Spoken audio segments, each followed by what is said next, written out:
how's it going? I'm Marlena. Thanks for wandering by. Welcome back to Decan Walk 2023.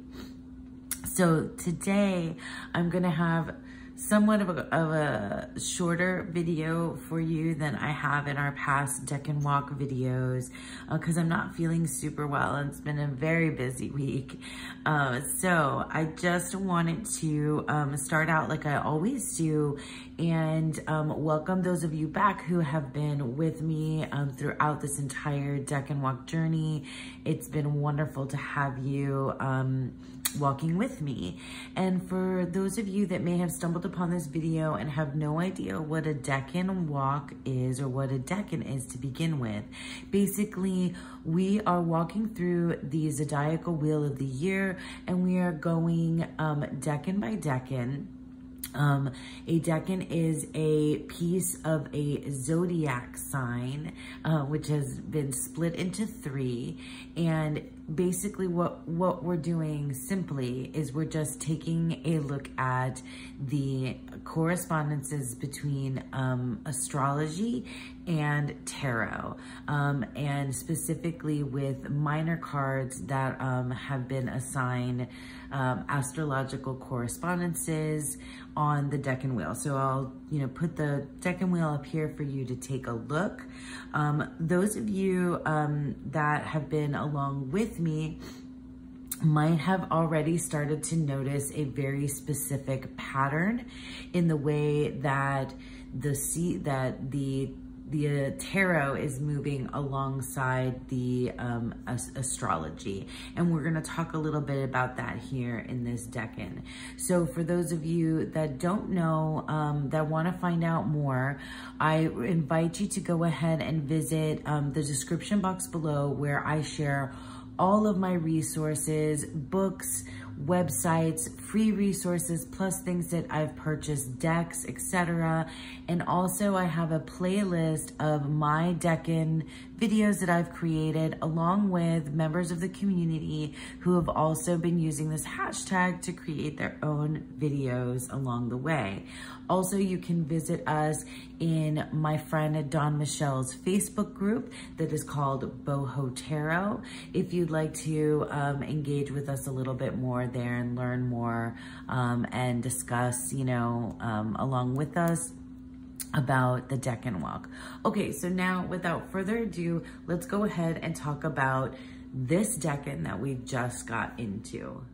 So welcome to the 3rd Decan of Leo, Leo 3, which is the 7 of Wands, and the astrology is Mars in Leo. This Decan takes place between August 12th and August 22nd. So we're in the final Decan of Leo. I've always mentioned each time that these dates may be off by 1 or 2 days, but I am using the Divine Decan Tarot here that has all of this wonderful information on it. A deck that was created by Reese Marin and kindly sent to me. It's been like my go-to for this entire study so far. So I just go by what's on this card. All right, so we have Mars in Leo, we have fixed fire, which I've explained is that we are in the sign of Leo is a fire sign associated with fire, and it is called fixed because the zodiac sign of Leo takes place during the very dead center of the summer season.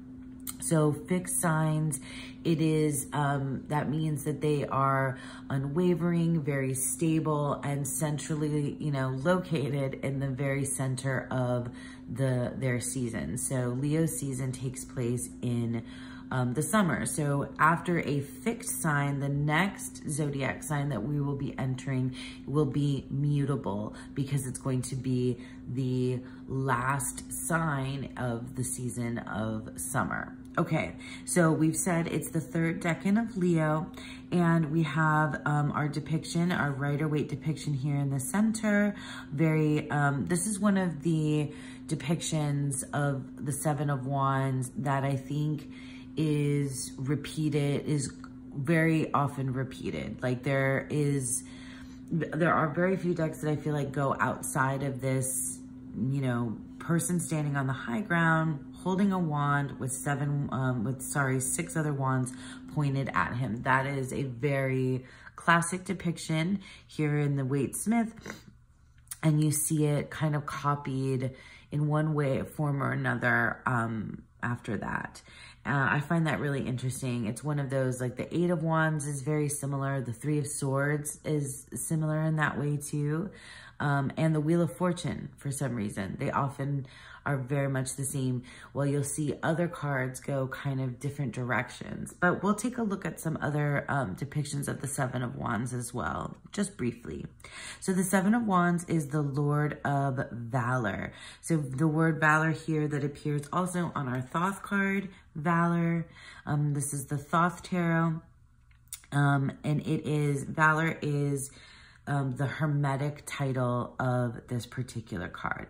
So what we've learned throughout our Decan Walk is that our minor card is associated with the third decan of Leo, and then it has a decan ruler, a planetary ruler of this decan, which is Mars, and then it is in the zodiac sign of Leo. So Mars has a major card that is associated with it, and so does Leo. Well, Leo, we've been hanging out with this whole time. Leo is the Strength card. And then, here, let me put Thoth away. We'll bring Thoth back in a second. And then over here, we have our Mars card, which is the Tower. And we've seen the Tower before. So now that we've been moving through this, you know, decan wheel, and some of you might have already begun to see the pattern emerge of, because we have 7 classical planets that are the decan, the planetary rulers of the decan, and they move in a very specific order. So they're in a sequential order. Mars always follows Jupiter, okay?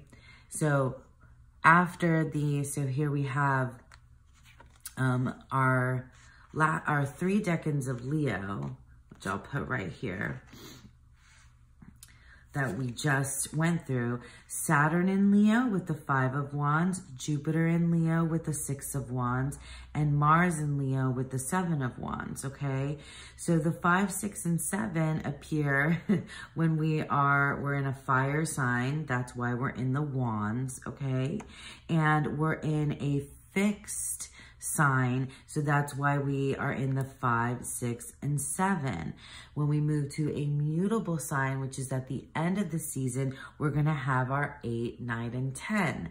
And if we're in a cardinal sign that comes at the beginning of a season, we're in our 2, 3, and 4. So the type of sign that we're in, is this called modality? Oh, you astrologers can let me know.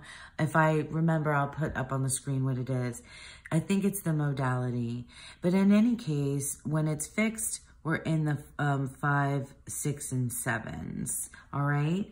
And then the element that the sign is associated with tells us which suit of the tarot we're going to be in, because fire is associated with the suit of Wands, okay?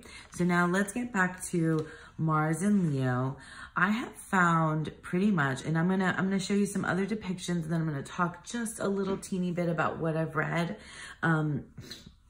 But what I have found in the Leo decans is that they're extremely straightforward. When we have our, you know, planetary energy mixing in with our zodiac sign, with the sign energy to, you know, to give us this depiction or idea, you know, the archetype that we have developed here in this minor card, I have found these 3 decans to be like super straightforward. They absolutely 100% make sense to me.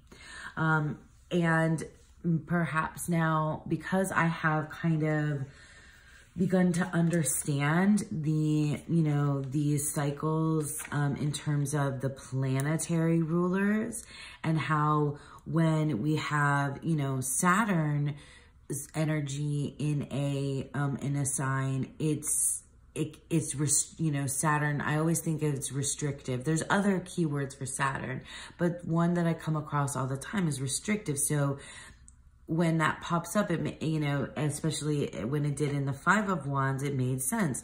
And Jupiter is expansive and is abundant and is a sign of, you know, I don't know, it's very positive and fertile and fruitful, and like expansive is the word that we get with Jupiter. And then Mars, so now with Mars, which we have looked at, Mars in Aries. I mean, we've been with Mars before. And so Mars is an easy energy for me to kind of grasp hold of and understand, with it being warlike, fiery. So in this deck, the Star Codes Astro Oracle, we have our planet Mars, and the word for Mars here is motion, which is interesting.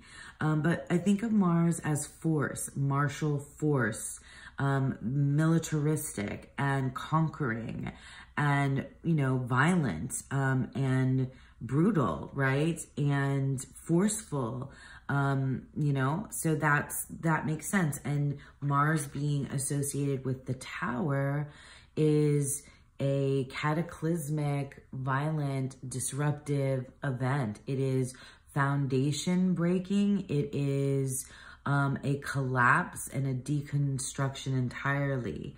Often I think of the Tower card as a breakdown on a psychological level of the ego. So I don't always, when I pulled the Tower card in the past, it doesn't scare me anymore in the way that it used to, and that it made me afraid. It used to make me afraid that something like horrible was about to take place in, you know, in a very literal way in my life. And there have been things that have been like, that have happened that have been really unsettling, and, you know, things that have shaken up, you know, a shake up is another phrase for the Tower. But for the most part, often when I pull the Tower, it has a lot more to do, for me personally, I engage with it more on a psychological level and realize that a way of thinking, a way of being, my ego, what my ego is driving me towards, needs to be deconstructed and rebuilt. And so that's usually the case with the Tower. But anyway, Mars is a destructive force. It's a martial is, you know, it's combative. You know, we're talking about army, like militaristic, conquering energy here. The red planet of Mars, and it is, yeah, so it's associated with the Tower. It's associated with a complete and utter, you know, breakdown, deconstruction. So when we've been hanging out with Strength and Leo for this whole, you know, these 3 decades. And so we have explored Leo and the Strength card and that, you know, primal, you know, that primal thing inside of us, you know, like we saw in the Lust card. We talk about, you know, our kind of ability to rise above our like primitive kind of nature. That's something that comes, you know, with the Strength card, and literally just strength, the ability to endure, the ability to get through, the ability to, you know, persevere. And I feel like, you know, that is a theme sort of throughout the latter half of the wand suit in general. And is, so, I mean, it makes a lot of sense when you're talking about fiery cards, right? When you're talking about fiery archetypes, when it is about courage and bravery. And, you know, the Leo card here from the Star Cards Star Code's Astro Oracle is shine. And, you know, something that we've learned about Leo, which is ruled by the planet, is ruled by the sun, is the planetary ruler of Leo. Mars is the planetary ruler of the Decan, of the Seven of Wands. But Leo is a very brilliant sign. It's radiant. It shines. There's a very performative quality to Leo. There's a creative quality to Leo. There's also a need to be in the limelight, to be in the center of attention. So that's why this card made sense. That's why this card made sense. And ultimately, that's, you know, why this card makes sense too, because it has that Leo energy involved in it. So when I think of Leo, when I think of the Strength card, and then when I've invited in the ideas of these particular planets, this Rider-Waite-Smith depiction especially just makes perfect sense. So let's take a look really quick at the, well, I'll show you Thoth when I read from the Gerd Ziegler book, Mirror of the Soul. But let me show you just really quickly what these cards look like in a indie deck that's a little bit different. So here's the 8th House Tarot, an astrological tarot deck. This is such a hidden gem. I rarely have seen this deck on TarotTube, on YouTube, and it has been really vital to my Decan Walk studies. I've not used it so much in readings, but I've been using it as part of this study. So here are the backs. I know I've shown this deck before. It has, it is edged in this like really nice matte green. Okay, so here we have our Leo card, which we've seen before. I talked about last time. And this, I said before that it kind of, because it has the word love here on it, it sort of feels like it is this, like the more gentle side of the Strength card, where we're merging with our primal self. That's one of the things that I think of. And then we have our card for Mars, which is the Tower, of course. And having a building, you know, struck by lightning is a very common depiction of the Tower card, a tower coming down, right? This is interesting though, because we have lots of people, a crowd in front of this building coming down, and they have their cameras up. Wow, that's kind of intense. It's kind of intense. In any case, and then finally, here we have our, I'm sorry, I cannot help but kind of giggle at the puppy because I love dogs, but this dog is pissed. So this is the 7 of Fire, or 7 of Wands, Mars in Leo. And very much like, you know, our Waite-Smith, this is, I think, going from that, that idea of holding your ground, standing your ground. This dog is behind the fence, whereas this, you know, person has the wands pointed at them. But it really feels like there's a sense of don't mess with me. There's a don't mess with me sense here. And it comes from the Mars energy and the Leo energy, but it's like a perfect mixture of the two, where it's like, I am strong, I will endure, I have what I need, and I have, like, I've marshaled my forces. It feels like the martial forces, you can look at it both ways. Like, I have marshaled my forces to take you on, or forces have been marshaled, like you don't know what's on the other side. We imagine this, right? Or I would, because I know this card so well.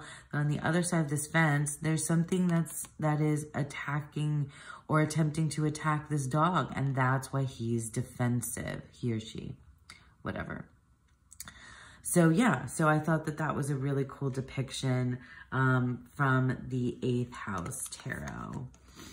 Now, let's go ahead and just read really briefly from the couple of books that I've used this time around. I confess I did not do like a super deep dive study for this particular Decan, but I think it was just, you know, kind of straightforward, so it wasn't like I really sort of needed to.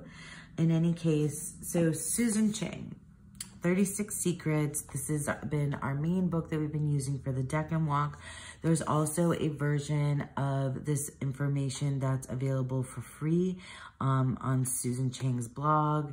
And then Malene also has one as well. So those are in the description box below for those of you that might not have been able to or have not yet necessarily wanted to purchase this, but still want to follow along.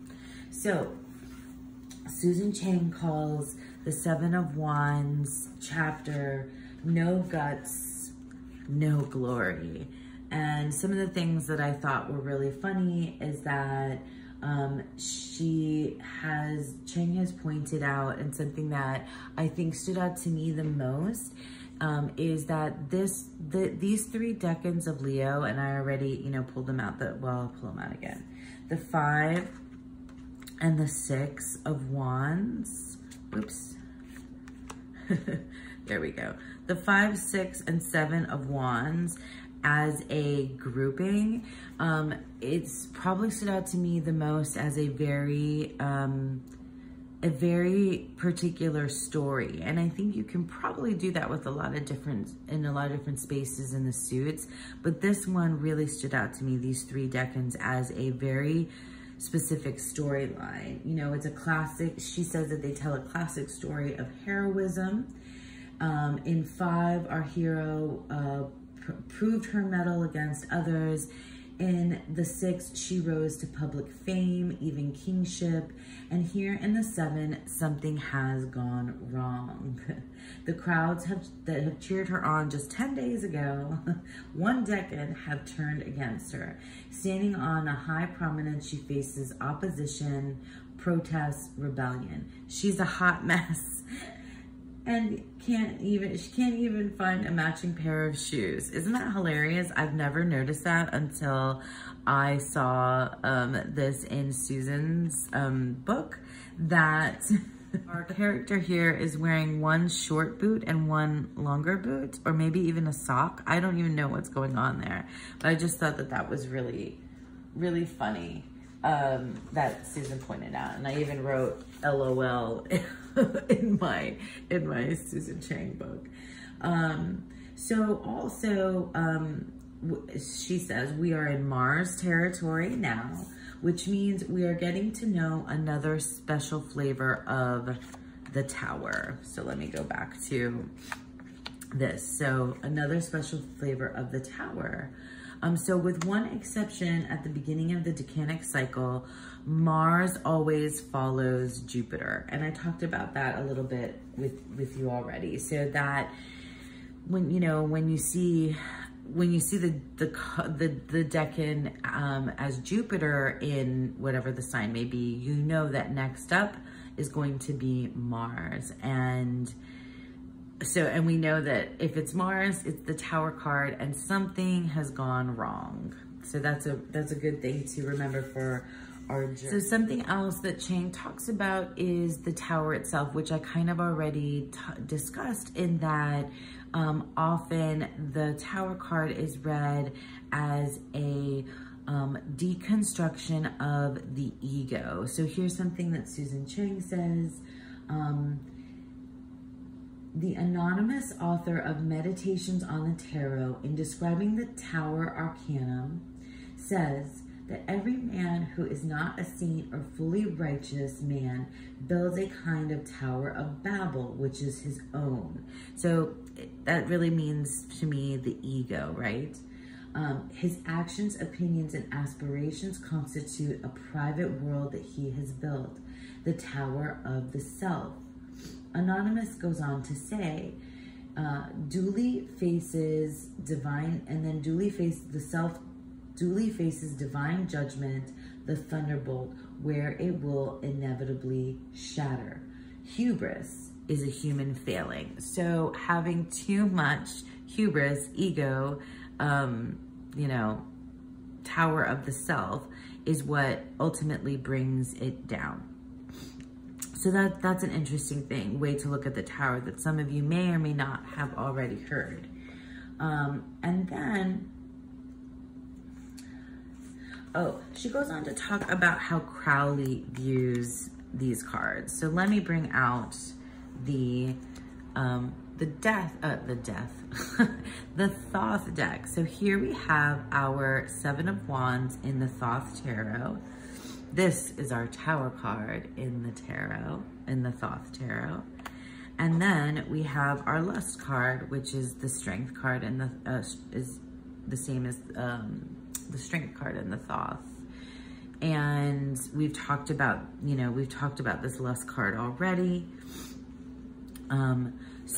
But I just want to read to you really quickly what Chang says. So, there is another way to conceive of the Tower Strength combination. We can think of strength as negotiations with the passions to control. So in the Waite-Smith way, we can think of strength as a negotiation with the passions, you know, to control them, to surrender, to embrace, or to merge with them. That's what we see here. Crowley viewed strength as lust, by which he meant not just physical passion, but the rapture of vigor or strength exercise. She is the goddess Babylon, who denies no one, but demands all one has to give. Viewed in this context, lust, strength, juxtaposed with the tower, looks like the climax of release. This is ecstatic gnosis, not karmic retribution. So this is like a release of energy. One other thing that Susan brought up that I highlighted that I felt like really stood out to me in terms of how I want to invite this energy into my life or investigate this energy over this decan is she asked this question about this card. And she says, what is it that makes anyone fight when things look bleakest? So I thought that was really cool. And she tends to look at the Seven of Wands, you know, from this Rider-Waite-Smith way, and often people do, as a defensive position. The Tarot and Astrology, this book by Corinne Kenner, also suggests that this card can be looked at a little bit differently and not just necessarily a defensive position, which I thought was really cool. So in this book, The Seven of Wands, Mars in Leo, Corinne Kenner says, whatever Mars touches, he imbues with a warrior's spirit. In the last decan of Leo, Mars gives a final boost to the natural courage and drive of the sign. So, also says Leo is there to fight for his heart's desire. War is often fought defensively as offensively. And you know, in this book, she says, always in support of one's beliefs and principles. So we're talking, you know, this war idea coming here from this Mars side. But, so, she says this, and I thought this was interesting to point out. The encroaching wands aren't necessarily those of antagonistic forces. You could read the card as an illustration of leadership and courage too. And especially if you're taking into account the three decans of Leo, the 5, the 6, and the 7. Remember with the Wheel of Fortune, we talked about the succession of the king where they had to fight to gain their kingship, and then they had to defend what they have won. cycle feels like it's really, you know, in here. The young man, so this guy, the young man at the top of the hill could be rallying his troops and leading his followers into battle or forward into new adventures and experiences. So it could be seen as a rallying cry, not necessarily a defensive maneuver. So I thought that that was pretty cool and an interesting way to take a look at this depiction. Let's look at one of my favorite books when I've been studying Thoth is Gerd Ziegler's Tarot Mirror of the Soul. And what he has to say here about the Seven of Wands, Valor. Also, again, I always love to look at the coloring in the Thoth because it's a merger of these two cards. I can sort of see it here with this dark purple. I love all these purples. Okay, so the male warlike power of Mars combined with the daring of the lion produces incredible force and impact. The fight will be carried out impeccably. The violet in the background has become darker. Compare it with the Six of Wands, okay? See? There's a progression here as well. Let's move this over so you can see. From the 5, it's, I don't know, for whatever reason, these 3 decans just feel very one after the other, right? It feels very successive. The violet in the background has become darker, compared with the Six of Wands, and is now the color of the warrior who strikes without wavering and is satisfied only with a decisive victory. The Six Wands in the background bear, the Six Wands in the background bear the Tibetan symbols for energy. They serve the powerful staff in the center. Their energy is united and directed toward the goal. So that's interesting. I mean, it seems much more of a positive, you know, a positive take on the card than we have kind of here when you're thinking of the person being defensive. And what do these other 6 wands sort of represent? I find that, you know, totally fascinating. But all of this makes a lot of sense when we're looking at the energy brought in by the planet Mars and the sign of Leo when we have motion, shine, shine, motion. And what do we get, you know, in there? I think it can be looked at positive, negative, and neutral. I think it can be seen in light and in shadow. I think it can be, you know, brought into this metaphor that has to do with war, you know, violent forces.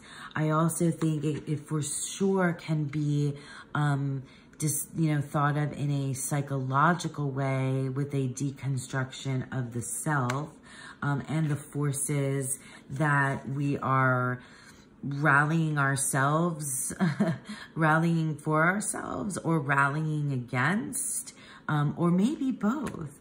And certainly what is within us, our passions and lust for life, that kind of coalesce here in the lust card, and our constant kind of battle with the more, you know, primitive side of ourselves, their primal part of us, and just literally our strength of character, maybe also like our physical prowess, our ability to fight is something that you can consider in here as well. But also endurance is a word for me that, you know, that stands out. You know, stand your ground is a big keyword that stands out for me with the Seven of Wands. That, you know, violence, shake up, as well as ego deconstruction is a big part for me of the Tower. And this Leo energy of endurance and strength, but also the Leo sign and the personality of Leo, where it's somebody who is very brilliant and radiant and a leader, and a performer and a creative and a kind of a, I don't know, just someone who does not fade in the background is a Leo. Somebody who definitely stands out, stands up, you know? Alrighty, I think I might have covered everything and then some. I said this was going to be a short video, but I don't know how long I've been talking at this point. You know, I don't. In any case, I have created a spread for you and myself to kind of investigate further and engage with the energy of this decan. And we're going to take into account kind of all of the things that I covered here in that spread.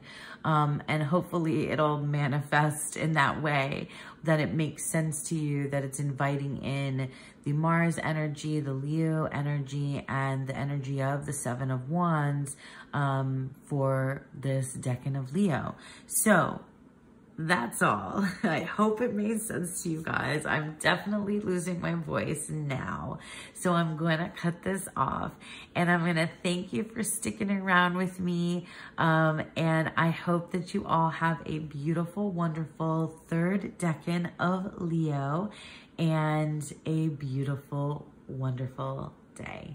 Bye.